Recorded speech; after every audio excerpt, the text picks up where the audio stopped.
રાજકોટ મહાનગરપાલિકાની જનરલ બોર્ડની બેઠક યોજાઈ હતી। આ બેઠકમાં મોટા મોવા ટીપી સ્કીમ સહિત 22 દરખાસ્તો રજૂ કરવામાં આવી હતી। ભાજપ શાસિત મહાનગરપાલિકાની બેઠકમાં ભાજપના જ કોર્પોરેટરો આરએમસીના એક્શન પ્લાન મુદ્દે વિગતો માંગી હતી, જ્યારે કોંગ્રેસના કોર્પોરેટરો દ્વારા ટાઉન પ્લાનિંગ શાખાએ કરેલી કામગીરી તથા ફાયર એનઓસી મુદ્દે માહિતી માંગવામાં આવી હતી। કોંગ્રેસના કોર્પોરેટરે ટીપી સ્કીમ મુદ્દે હલ્લાબોલ કર્યો હતો। સમગ્ર રાજકોટમાં જે વસરામભાઈ જે ફિગર આપ્યો એ તો ઠીક છે, વિપક્ષ છે કે 1200 બોલે, 2000 બોલે, 12000 બોલી શકે છે, પરંતુ એક સર્વે થયો હતો। એ સર્વેના આધારે અમે લોકો અત્યારે કામ કરી રહ્યા છીએ।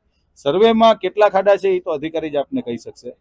રહી વાત આપના બીજા પ્રશ્નની, તો આ બીજા પ્રશ્નમાં રાજકોટ મહાનગરપાલિકામાં ભારતીય જનતા પાર્ટીના કુલ 18 સભ્યોએ 23 પ્રશ્નો પૂછ્યા હતા।